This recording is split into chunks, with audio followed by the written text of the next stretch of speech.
Hello, you awesome friends. This is your pal, Edward's here speaking. Thank you for watching another interview of Edward, and you have come into an awesome show we have this time. Now, I've known this amazing lady for many, many years. She's a high-end leadership consultant, speaker, educator, mentor, and she works with top corporates across the world. Definitely top end of town. She's a top end of town woman, and she's absolutely amazing. I've learned a lot from her over the years, and she is substance, execution, and winning. We've got the awesome Ruchi Motial-Suri on the line. How are you, Ruchi? I'm really good, Edward. Thank you for that awesome introduction. You always bring a smile to people's face. Ed, how are you? Oh, it's really good, and I'm extra happy that we've got a high-end leader such as yourself on our interview program. And I just want to actually ask you, Ruchi, in simple terms, what do you do and how do you add value to people's lives? Oh, wow. That's $1 million question, isn't it? Well, how do I add value? I add value by creating people into stronger leaders. And so leadership is my niche, having done that for over 2 decades now, 2.5 decades. I define leadership slightly differently to how other people define leadership. So my definition of leadership is a leader is somebody who can influence results, which means then in our lives, we all need to take accountability, and that turns us into a leader because then we can change people around us. So my definition of leader doesn't mean that you have to have a team that's reporting to you. It doesn't mean that you have to be the CEO or a president or one of those things.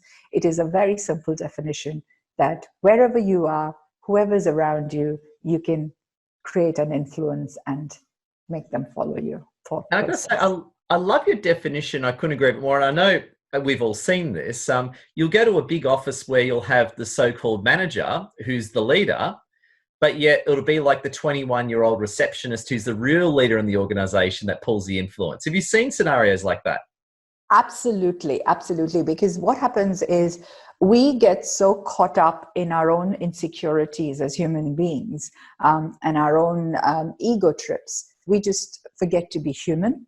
Now, when you bring your human out, it just makes you a different kind of person and people react to that. So when you bring your human out, you can connect at that human level with your team, with your clients, with your stakeholders, and they will jump up to do things for you that you would never have dreamt of. And interestingly, you know, we are in a situation right now with COVID-19 where everyone's been forced to go online, and we just can't help it. We are having to bring our human to work because we are working from home. You're in a situation where people will walk in and out behind you. You can no longer have that so-called professional persona. So we have been forced to drop that off and become humans again, which is such a beautiful, lovely way of existing. Yeah, I couldn't agree with you more. And I was actually thinking about this before. I don't know, I could be wrong. I think it was CNN or BBC. Remember how you had that serious correspondent interviewing, and then the kid BBC. came in and like that walking roller thing, Yeah, and then the wife rushed it. To me, that's like commonplace now. We sort of laughed at the time, but now everyone's like that. And I think that has become a real emblem of where we are. And it's started, you know, it's got a name of its own. It's called the BBC moment now.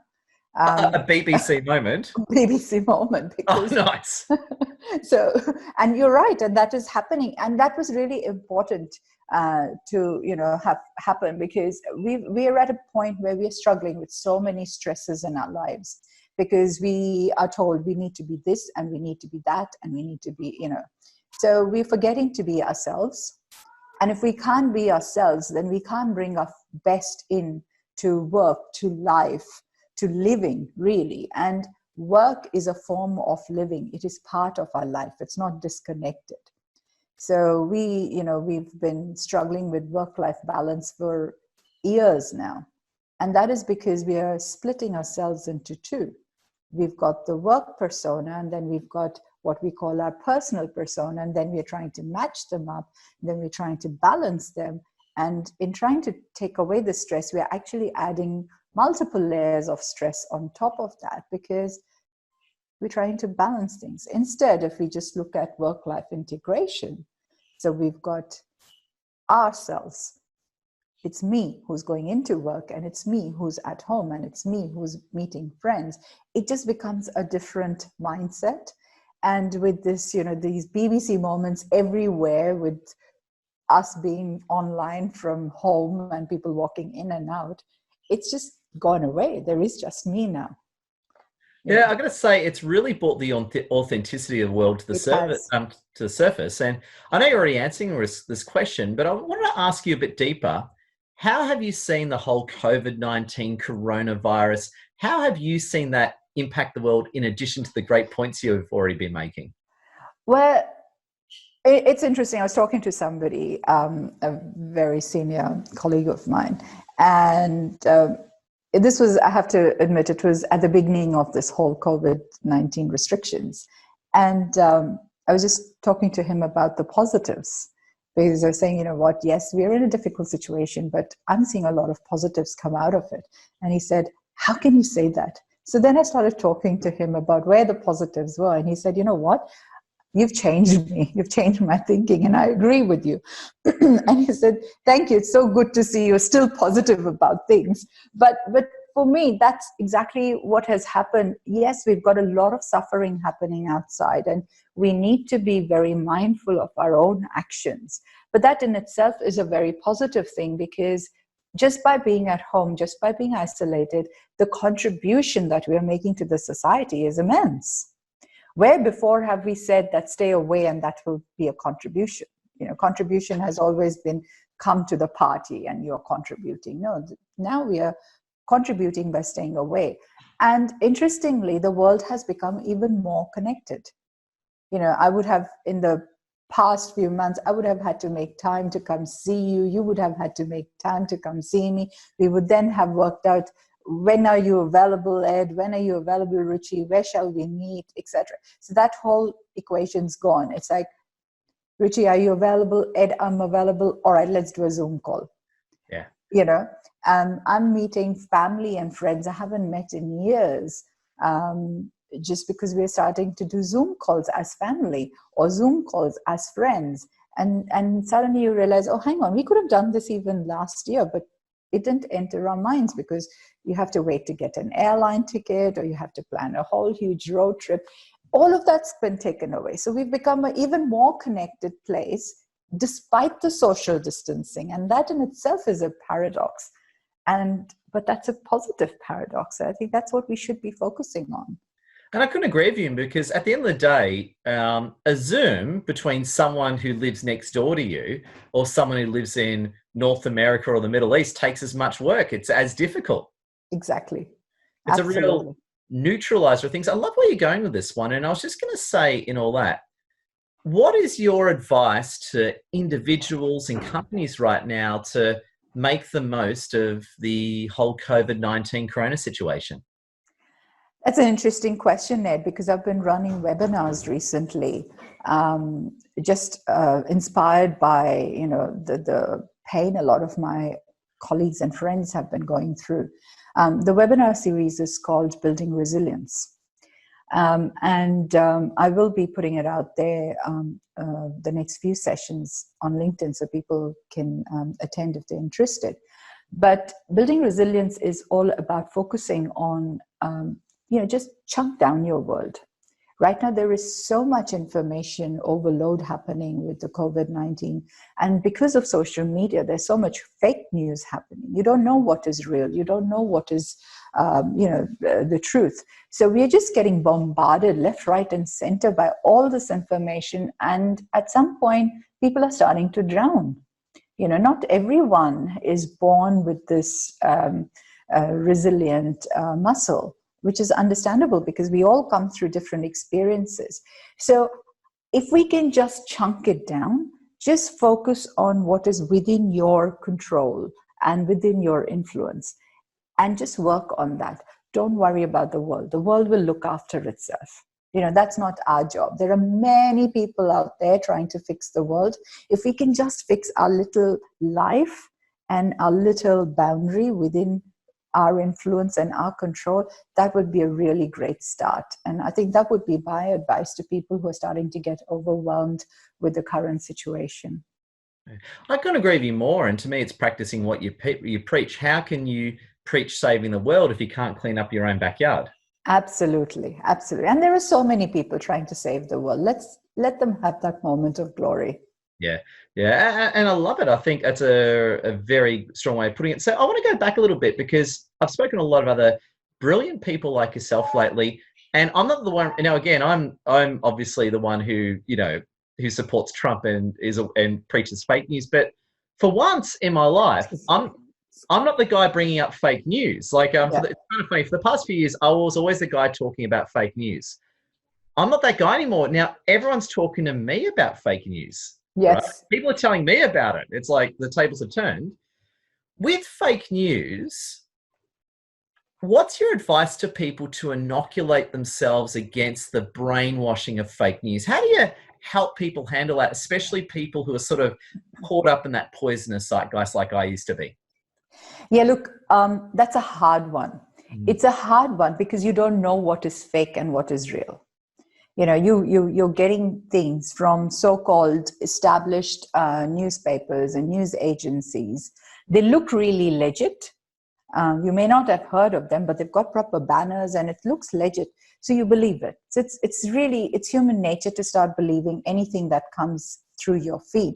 So my advice will be the same. Just discard what doesn't belong to you. If you're not impacted by something, just forget about it. If we've got news items about people hoarding trucks and tons of goods and sending it overseas, you know what? There's not much we can do about it. The police are onto it. Let them deal with it. Yeah. What you need to deal with is your grocery cupboard stock up to the next few weeks? Don't hoard because you're going to get it's going to spoil. Ultimately, you'll be chucking it. So just focus on what's within your realm and what impacts you directly. Let go of the others. It's all noise. And that will ease out the fake news as well.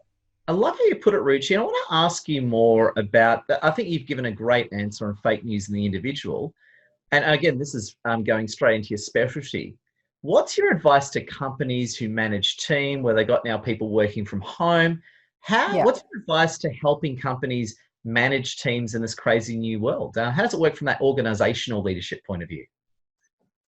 Look, that has been a tough one for organizations. And I've seen some who are doing it really brilliantly. There are some who are struggling. But one thing that remains is that every leader today is feeling for themselves, but they're really feeling for their teams because they're having to let go of people they've worked with for a long time. They're having to manage people, make sure that they are being looked after. And health today has got a two-dimension aspect to it. Yes, you have to save yourself from the virus, the coronavirus, but really, really, really important is mental health.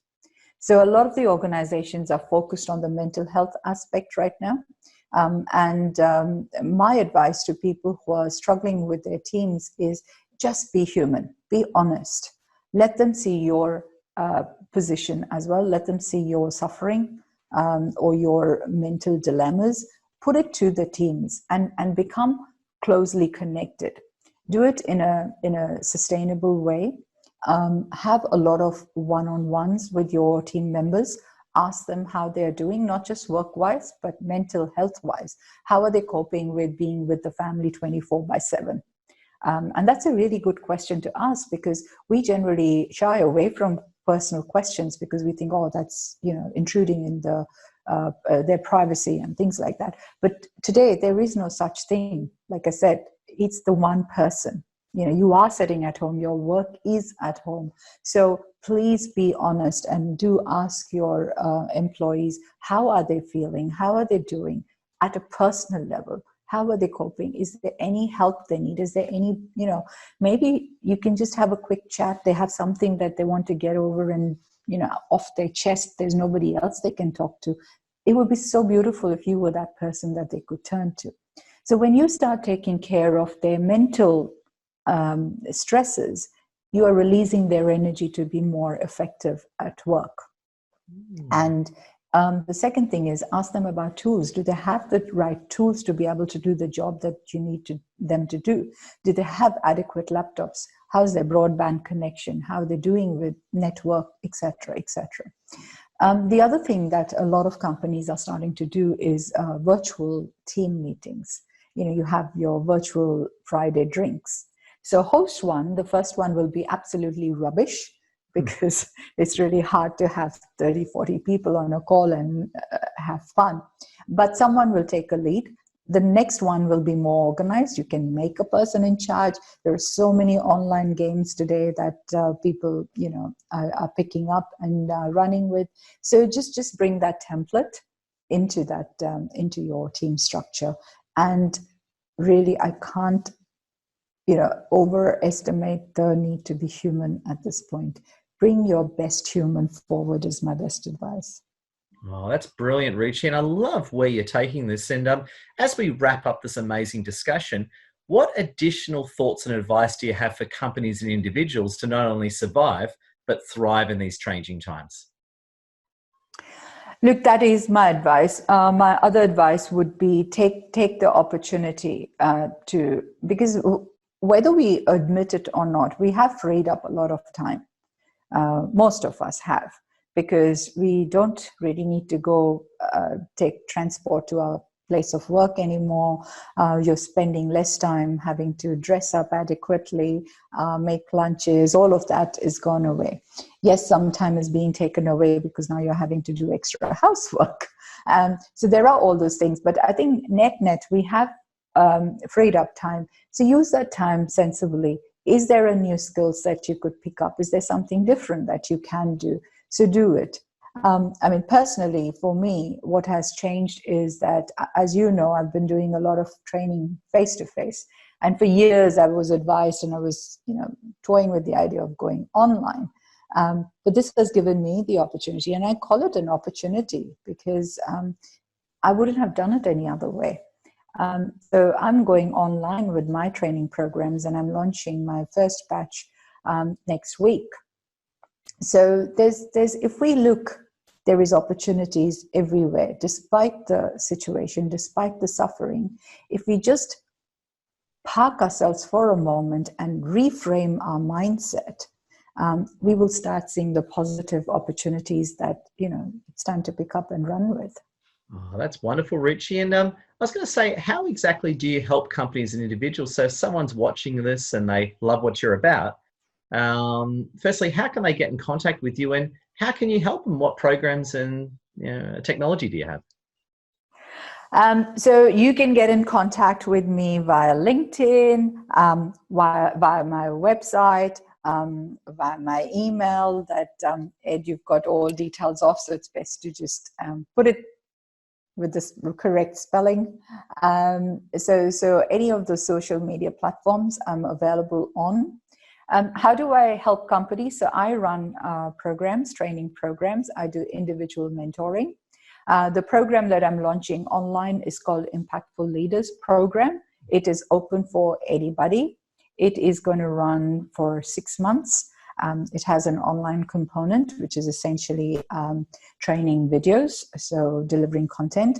But the really important part of the program is we do group coaching calls, which are weekly calls with me, which is where we will take the theory and embed it so that the program is transformational, which means it's not me delivering content, you're listening, then you forget, then you walk away. It doesn't work like that. So when you come and work with me, you have the content, but I will make sure that you make the change that you were wanting to make out of that. So it is embedded, it is transformational. It's running for 6 months, so I'll be doing it in batches. So there'll be intake batches. Oh, that's incredible. And thank you so much, Ruchi. And just before we close up, what is your final and wonderful closing thoughts for our wonderful audience around the world? Oh, wow. My closing thought would be keep connecting with Ed Woodzia. He's a master connector. He will make sure that, you have all the exposure that you want and the network that you need. So stay in touch with Ed and just be human. Be vulnerable if you need to be. It is not an easy time. So don't pretend to be something you don't need to be. Everybody understands. This is the best time to be the best person that you are. And you know, if you're not doing well, reach out to the person next to you or somebody you trust and just be vulnerable. There's nothing wrong with that. Ruchi, that's incredible. I just want to say, I'm sure on behalf of our incredible audience, thank you. I've actually got a few clients I'm going to be sending this interview to afterwards. We're actually having this conversation, so I'm going to be forwarding this interview personally to a stack of people. Awesome. Ruchi, thank you so much. We absolutely appreciate you. You're very welcome, Ed. Thank you for the opportunity to talk to your audience.